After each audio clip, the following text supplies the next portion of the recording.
அவை தலைவருக்கு வணக்கம். இந்த பட்ஜெட் விளிம்புநிலை மக்களுக்கு விரோதமான ஒரு பட்ஜெட் என்பதை முதலில் வேதனையோடு பதிவு செய்ய விரும்புகிறேன். விவசாயிகளை, தொழிலாளர்களை வஞ்சிக்கிற பட்ஜெட்டாக இது உள்ளது. அது மட்டுமில்லாமல் தமிழ்நாடு உள்ளிட்ட இந்தி அல்லாத பிறமொழி பேசும் மாநிலங்களை குறிவைத்து பிஜேபி ஆட்சி இல்லாத அல்லது ஆள முடியாத மாநிலங்களை குறிவைத்து புறக்கணிக்கிற, வஞ்சிக்கிற ஒரு பட்ஜெட்டாக இருக்கிறது. தமிழ்நாட்டுக்கு இந்த பட்ஜெட்டில் எந்த ஒரு புதிய திட்டத்தையும் அறிவிக்கவில்லை, நிதி ஒதுக்கீடு செய்யவில்லை. ஏற்கனவே சமக்ரா சிக்ஷாவுக்கு ஒதுக்க வேண்டிய நிதி மறுக்கப்பட்டிருக்கிறது, 3542 கோடி. ஜல்ஜீவன் மிஷனுக்காக தமிழ்நாடு அரசு கோரிய 3100 கோடி மறுதளிக்கப்பட்டிருக்கிறது. தற்போது புதிய திட்டங்கள் எதுவும் அறிவிக்கப்படாமல் வஞ்சிக்கப்பட்டுள்ளது. மாநிலங்களுக்கு வரி வருவாயில் நிதியை பகிர்வு செய்வதற்கு 16வது நிதிக்குழுவுக்கு மாநிலங்களின் சார்பில் விடுத்த கோரிக்கை 50% உயர்த்த வேண்டும் என்பதாகும். ஆனால் மீண்டும் அதே 41% மட்டுமே ஒதுக்கீடு செய்வது என்ற முடிவை 16வது நிதிக்குழு பரிந்துரைத்துள்ளது. அதை பின்பற்றியிருக்கிறது அரசு. அதன்படி பார்த்தால் தமிழ்நாட்டுக்கு 4% மட்டுமே. அதிலும் தற்போது 1200 கோடி ரூபாயை குறைத்திருக்கிறது இந்த பட்ஜெட்டில் என்பதை வேதனையோடு நான் பதிவு செய்கிறேன்.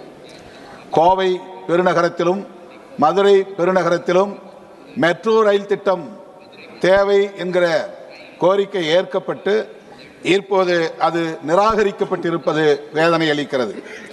அதுபோல ஓசூர் மிக முக்கியமான ஒரு பகுதி, தருமபுரி அருகே உள்ள இடம், தொழில் வளர்ச்சி பெற்று வருகிற ஒரு பகுதி. அங்கே விமான நிலையம் மிக முக்கியமான ஒரு தேவை என்கிற கோரிக்கை முன்வைக்கப்பட்டது, அதுவும் நிராகரிக்கப்பட்டிருக்கிறது. தமிழ்நாடு வளர்ச்சியடைந்து விடக்கூடாது என்கிற உள்நோக்கத்தோடு இவ்வாறு செய்யப்படுகிறதா என்ற கேள்வி எழுகிறது. அல்லது தமிழ்நாடு இந்தியாவுக்குள் ஒரு மாநிலமாக இருக்கிறதா இல்லையா என்கிற கேள்வி எழுகிறது. 100 நாள் வேலை திட்டத்தை பெயர் மாற்றி அறிவித்திருக்கிறீர்கள். 125 நாள் வேலையாக உயர்த்தி இருக்கிறோம் என்று அறிவித்திருக்கிறீர்கள். ஆனால் வளர்ச்சியடைந்த தமிழ்நாடு போன்ற மாநிலங்கள் அந்த 100 நாள் வேலை திட்டத்தை நடைமுறைப்படுத்த முடியாத அளவுக்கு அதற்கான விதிமுறைகளை, வரையறைகளை திருத்தம் செய்திருக்கிறீர்கள்.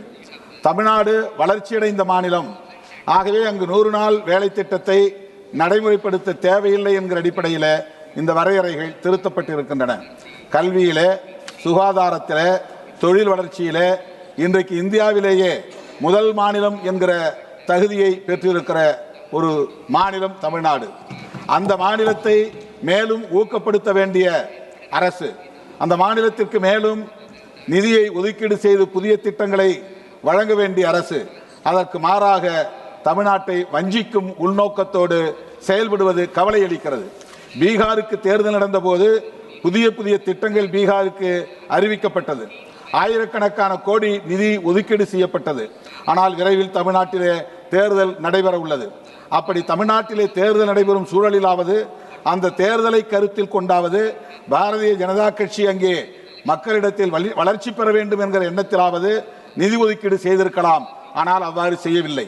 அதிலிருந்து என்ன தெரிகிறது என்றால், தமிழ்நாட்டுக்கு நிதி ஒதுக்கீடு செய்வதன் மூலம் எந்த பயனும் இல்லை, அங்கே பாஜக ஆட்சி வரப்போவதில்லை, எனவே அங்கு வெற்றி பெறப்போவதும் இல்லை, எனவே அங்கு நிதி ஒதுக்கீடு செய்ய வேண்டிய தேவையில்லை என்பதை மறைமுகமாக அது உணர்த்துகிறது.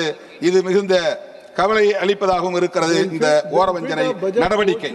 அதுபோல வேலை வாய்ப்புகளை உருவாக்கக்கூடிய MSME துறைக்கும் வேளாண்மை துறைக்கும் போதிய நிதி ஒதுக்கீடு செய்திருக்க வேண்டும். அவ்வாறு செய்யவில்லை. தமிழகத்தில் இளைஞர்கள், வேலை வாய்ப்பில்லாத இளைஞர்களின் எண்ணிக்கை பெருகி இருக்கிறது. தனியார் துறைகளை நாடி செல்லுகிற வேலைவாய்ப்பை தேடுகிற இளைஞர்களின் எண்ணிக்கை பெருகி இருக்கிறது. அவர்களுக்கான வேலைவாய்ப்பை தருவதற்கு எந்த ஏற்பாடும் இந்த பட்ஜெட்டிலே இல்லை என்பது வேதனை அளிக்கிறது.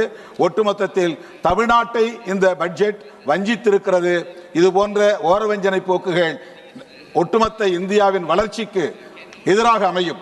இந்தியாவில் அனைத்து மாநிலங்களும் ஒருங்கிணைந்த வளர்ச்சியை பெற வேண்டும் என்கிற உயரிய நோக்கத்தோடு பட்ஜெட் தயாரிக்கப்பட்டிருக்க வேண்டும். தமிழ்நாட்டை வஞ்சித்த இந்த பட்ஜெட்டை விடுதலை சிறுத்தைகள் கட்சியின் சார்பில் எதிர்ப்பு தெரிவித்து வாய்ப்புக்கு நன்றி கூறி அமர்கிறேன். நன்றி, வணக்கம்.